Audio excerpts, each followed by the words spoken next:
What you have just seen there is a very big storm, I do believe somewhere in China, but I don't know the date.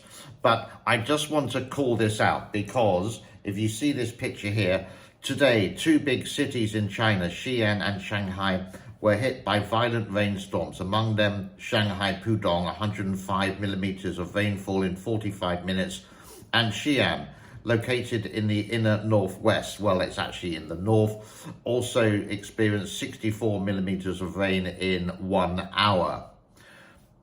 Like this. But I do believe this is a big porky pie. In other words, it's a lie. Because quite simply, to go and check, I can go to Vensky and you can see the weather forecast like this over the next period of time.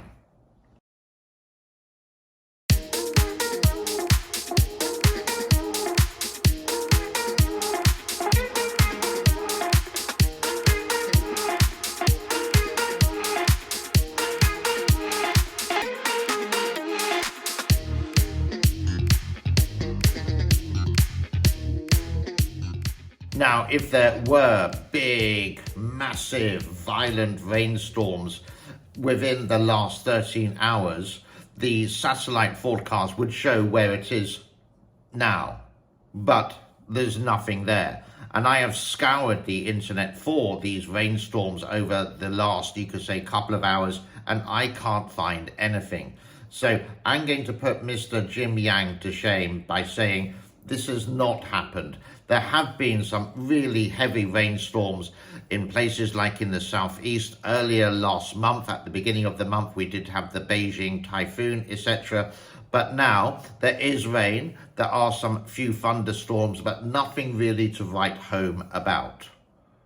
Again, what you can see here is what's happened over the last month near enough, that there has been some awful weather, but nothing recent, nothing in the last 24 hours.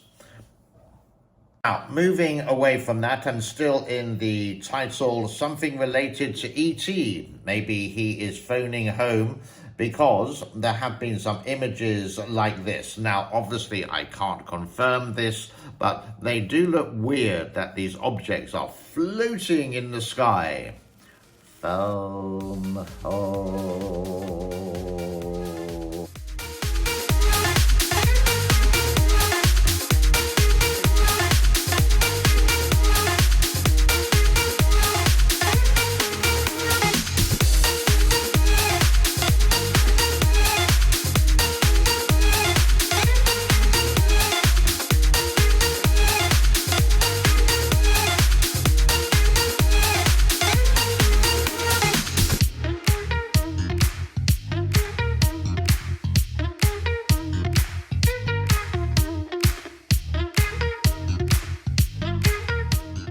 And finally, to end this broadcast on Tuesday, the 12th of September 2023, I would like to introduce you to the most arrogant CCP shill in China. His name is Jason Lightfoot. Why is China's economy way ahead? Let's find out. Let's go. All I need is my phone. So he's always rabbiting on which is America is bad and China is the cleanest, safest, highly most advanced technological country in the world.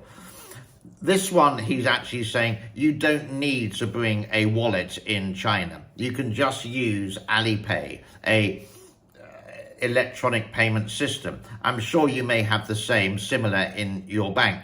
But he's saying you don't need to carry a wallet. You just need this application. But two things he failed to mention. When you go somewhere, you carry a wallet naturally. Maybe it is a wallet from the 1980s or maybe one of these high-tech wallets as well that has GPS tracking.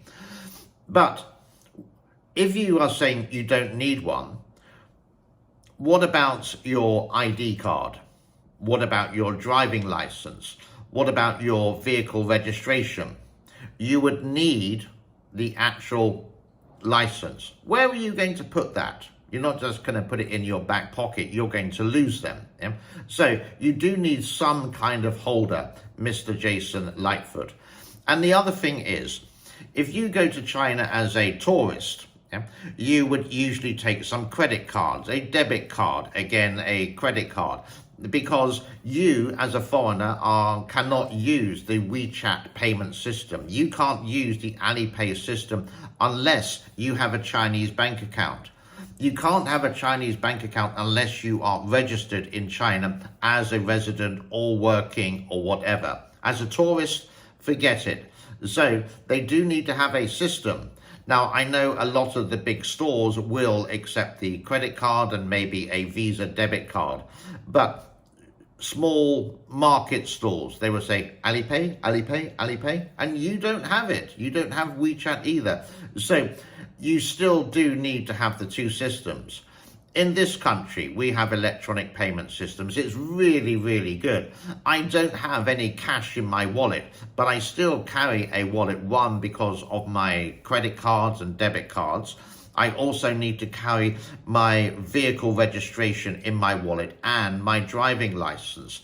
And if I got stopped by the police for speeding or whatever, they would ask me for my driving license. Now, if I didn't have one, they actually have the right to take the motor car away from me. It's the same in China. England is a little bit different.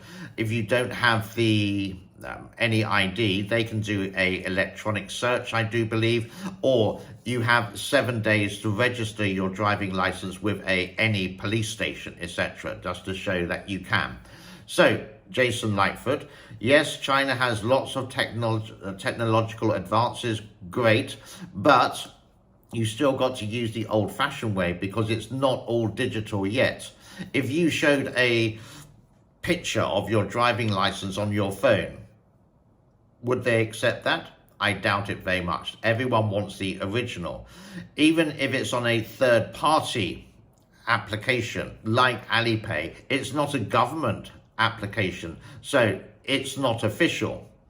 It has to be, if it is online, it has to be from a government agency, not a private company. So once again, Mr. Jason Lightfoot, please be honest, please be open related to things, because you only do part of it, you don't do 100%, and that's why you actually tick me off. Boom! Literally, just use one single app on my phone, and I can do everything, like Alipay. Order a taxi, pay for a meal, buy tickets to the movies, pay for my utility bills. In the West, you're fumbling around with coins, cash, credit cards, a wallet, a leather wallet even. I mean, what is it, the 80s? I don't think I've seen someone use cash or have a wallet in China for years. Ooh, that was a little bit of a rant and a rave. God bless to everyone. Please don't forget that thumbs up. Please don't forget to share this with your friends on social media. Please don't forget to subscribe if you haven't, and if you have, please check that subscription as well. Have a lovely Tuesday, and I will see you shortly. My name is James. This is the James N. Cooper Show. Bye-bye for now.